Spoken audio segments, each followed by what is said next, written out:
हमारी दुनिया का लास्ट चैप्टर है ना, मौसम संबंधी उपकरण, इसी को ना पढ़ना है, इसका अभ्यास कराना है, क्वेश्चन आंसर। चलिए देखिए, बोर्ड पर क्वेश्चन आंसर लिख दिए, मतलब क्वेश्चन लिख दिए हैं। क्लास 7 का है, पार्ट 13, लास्ट चैप्टर इस बुक का ना, मौसम संबंधी उपकरण। चैप्टर का ये नाम है मौसम संबंधी उपकरण। उपकरण मतलब होता है यंत्र। यंत्र समझ में आता है? यंत्र क्या होता है? मापने की इकाई। मापने की इकाई, जैसे किसी को बुखार हो जा रहा है तो उसका मापने वाला डॉक्टर क्या करता है? थर्मामीटर से मापता है ना जी, हाँ। उसी तरह अगर मौसम संबंधी टेम्परेचर कैसे मापा जाता है, मौसम का जो टेम्परेचर है उसको कैसे मापा जाता है, किस यंत्र से मापा जाता है, उसके बारे में पढ़ना है। इसका पहला क्वेश्चन दिया है, ठीक है। कह रहा है खाली स्थानों को भरे। किसको भरना है? खाली स्थानों को भरना है, ठीक है। पहला क्वेश्चन क्या दिया है? दैनिक तापमान डैश में मापते हैं, और यहाँ दूसरा दिया शरीर का तापमान किस में मापते हैं। दोनों का मापने का जो यूनिट होता है, मतलब यंत्र होता है, वो अलग अलग होता है। किसी को देखो, जो शरीर में कोई बीमारी होती है, जिसे बुखार हो गया, तो उसका जो टेम्परेचर मापा जाता है उसको सेल्सियस में मापा जाता है कि फ़ारेनहाइट में मापा जाता है। कोई थर्मामीटर देखा है? थर्मामीटर जो मुंह में लगाता है लोग, चाहे यहाँ बगल में लगाता है लोग, हैं, तो वो थर्मामीटर में भी सेल्सियस रहता है, लेकिन वो फ़ारेनहाइट में रहता है। किस में रहता है? फ़ारेनहाइट में। और जो उसमें होता है, और जो गर्मी, जिसे पानी उबाल रहे हैं, तो पानी कितना डिग्री पे खोलने लगता है मालूम है आप लोगों को? पानी जो खोलता है 100 डिग्री टेम्परेचर पाके 100 डिग्री सेल्सियस पे खोलता है। तो वो सेल्सियस में, हम लोग का जो बुखार होता है, शरीर में बुखार होता है, तो उसकी माप फ़ारेनहाइट में होता है। 0 डिग्री सेल्सियस 37 डिग्री फ़ारेनहाइट के बराबर होता है, ठीक है। तो 100 डिग्री पानी वाला हो गया। पानी जो खोलता है कितने डिग्री पर?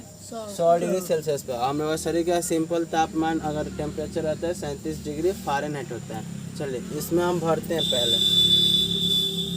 दैनिक तापमान डैश में मापते हैं। दैनिक तापमान मतलब कि आज का जो दिन है उसका टेम्परेचर कितना है, उसी को बोलते हैं दैनिक तापमान। तो कितना, इसे किस में मापेंगे? फ़ारेनहाइट में कि सेल्सियस में?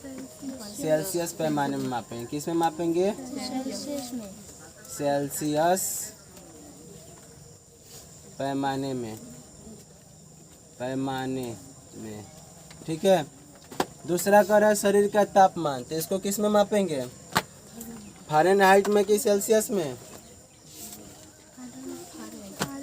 जोर से बोलिए। फ़ारेनहाइट में, फ़ारेनहाइट पैमाने में, ठीक है।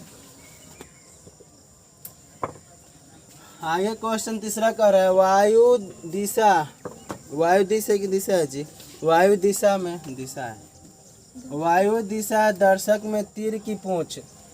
वायु, ये पता करना है कि हवा जो है किस दिशा में चल रही है, तो उसके लिए एक यंत्र आता है। चाहे आप लोग ऐसे भी उसको कर सकते हो, जैसे मान लेते हैं कि हवा इधर से आ रही है, हवा पूरब से पश्चिम जा रही है, अब हमको पता नहीं चल रहा है कि क्या करना है, तो थोड़ा सा सूखी धूल ले लेना। धूल समझ में आता है ना? और उसको ऊपर से गिराना कुछ हाइट से, तो देखना कि अगर हवा की दिशा पश्चिम की तरफ होगी तो धूल भी पश्चिम की तरफ जाएगा ना। मतलब धूल जिस दिशा में जाएगा उसी दिशा में क्या है? हवा चल रही है, ठीक है। ठीक है, समझ में आ रहा है? तो वो तो अलग बात हो गया। इसका बताना है कि वायु दिशा दर्शक में तीर की पूंछ डैश की दिशा में होती है। तो किसकी दिशा में होती है? तो हवा जिधर जाएगा उधर ही ना होगा। जैसे मान लेते हैं ये तीर हो गया, ठीक है, इसका ये नोकीला आगे का सिरा हो गया, इसका पूंछ ये हो गया, तो उधर से हवा आ रही है, तो ये पूंछ चौड़ा होने के कारण चौड़ा क्या होगा? हवा की दिशा में हो जाएगा ना। अगर हवा इधर से जा रही है तो इसका जो पूंछ है ना घूम के इधर हो जाएगा। नुकीला हिस्सा हवा के विपरीत दिशा में, और उसका जो पूंछ होता है वो हवा की दिशा में हो जाती है, ठीक है। वायु दिशा दर्शक में तीर की पूंछ इसमें लिखेंगे हवा की दिशा में। अरे यार,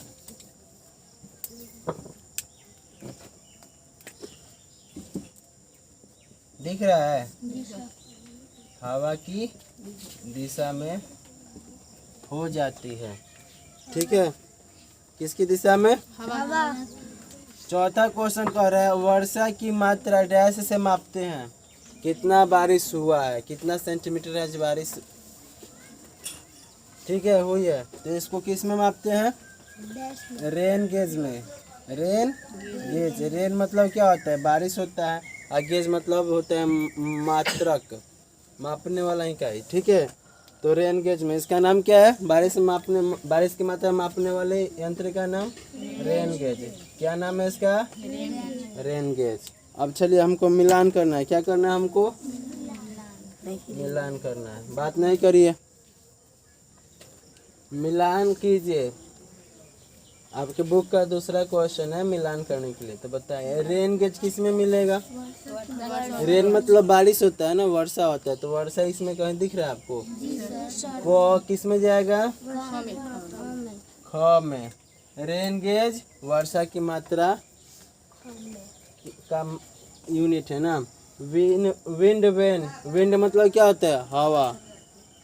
विंड वेन किसको मापेगा? तापमान को कि पवन की दिशा को? पवन की दिशा को मापेगा। ठीक है, और अंत में क्या बच गया? थर्मामीटर। तो थर्मामीटर से क्या मापते हैं? तापमान मापते हैं। क्या मापते हैं हम लोग? तापमान। तो समझ में आ रहा है? रेन गेज वर्षा की मात्रा मापने वाला यंत्र है। विंड वेन पवन की दिशा मापने वाला यंत्र है, दिशा बतलाने वाला।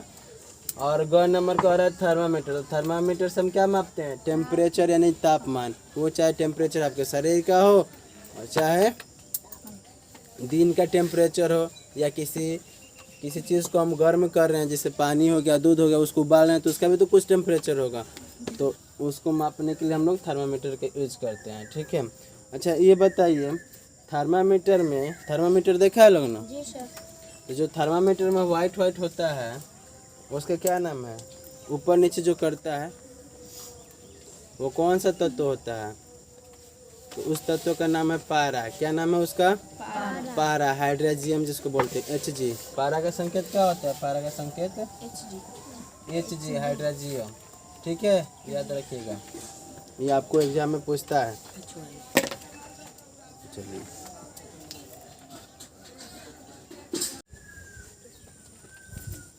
तीसरा क्वेश्चन कह रहा है प्रश्नों के उत्तर लिखिए। ठीक है, इसमें पहला क्वेश्चन कह रहा है दैनिक तापमान से आप क्या समझते हैं? लिखिए दैनिक तापमान से आप क्या समझते हैं। ठीक है, तो बताइए दैनिक तापमान क्या होता है? तो लिखेंगे इसका आंसर, दिन प्रतिदिन के अधिकतम और न्यूनतम तापमान को दैनिक तापमान कहते हैं। कहने का मतलब हुआ कि जैसे आज का दिन है तो अभी मौसम ठंडा है, जैसे जैसे धूप निकलेगी टेम्परेचर क्या होगा? बढ़ते जाएगा, यानी कि इसका तापमान बढ़ते जाएगा ना, जाके दोपहर में सबसे अधिकतम तापमान आपको मिलेगा। ठीक है, किसी भी दिन का अधिकतम तापमान कब होता है? दोपहर में होता है। ठीक है, और उसके बाद फिर जैसे जैसे शाम होने लगेगा टेम्परेचर वैसे वैसे कम होने लगेगा। ठीक है, तो वही कह रहा है दिन प्रतिदिन का अधिकतम और न्यूनतम तापमान को दैनिक तापमान कहते हैं। फिर आपके बुक का दूसरा क्वेश्चन कह रहा है सोचकर बताइए किसी जगह पर दिन भर के तापमान में भिन्नता क्यों होती है? मतलब दिन भर का जो तापमान होता है अलग अलग क्यों होता है? कभी सुबह में ठंडी, फिर दोपहर में बहुत अधिक गर्मी, फिर शाम को ठंडी, रात में उससे भी ज़्यादा ठंडी होती है, ऐसा क्यों होता है?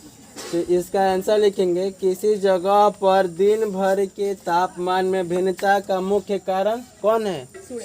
सूर्य से मिलने वाला ताप है। मतलब जो उससे आपको गर्मी मिलती है वही उसके लिए जिम्मेवार है। कौन? तो सूर्य। ठीक है, क्यों? क्योंकि कह रहा है यहाँ देखिए प्रातः काल में तापमान कम होता है, कम होता है ना जी, उस टाइम सूर्य उगने वाला होता है, निकलने वाला होता है। जैसे जैसे दिन चढ़ता है, मतलब जैसे जैसे सूर्य ऊपर आता है निकलता है, वैसे वैसे क्या होता है? तापमान बढ़ते चला जाता है। और अधिकतम तापमान कहाँ कब होता है? दोपहर के समय में। दोपहर यानी लगभग 2 बजे के टाइम में, 1 से 2 बजे के बीच में आपको सबसे अधिक टेम्परेचर मिलेगा। सबसे अधिक तापमान कितना बजे मिलेगा? दोपहर में 1 से 2 बजे के करीब में। ठीक है, और उसके बाद न्यूनतम तापमान कब मिलेगा? पूरा मौसम कब सबसे अधिक ठंडा आपको मिलेगा? सुबह में कितने बजे करीब में? तो 4 बजे करीब में। ठीक है, 4 बजे करीब में सबसे कम टेम्परेचर होता है किसी भी दिन का। ठीक है, याद रखिएगा। तो इसका आंसर क्या बताएंगे? किसी जगह पर दिन भर के तापमान में भिन्नता का मुख्य कारण सूर्य से मिलने वाला ताप है। प्रातः काल में तापमान कम होता है, जैसे जैसे दिन चढ़ता है वैसे वैसे तापमान बढ़ता है। ठीक है, इसको लिख लीजिएगा। तो चलिए बच्चों, आज के वीडियो में बस इतना ही, फिर कल देखा जाएगा।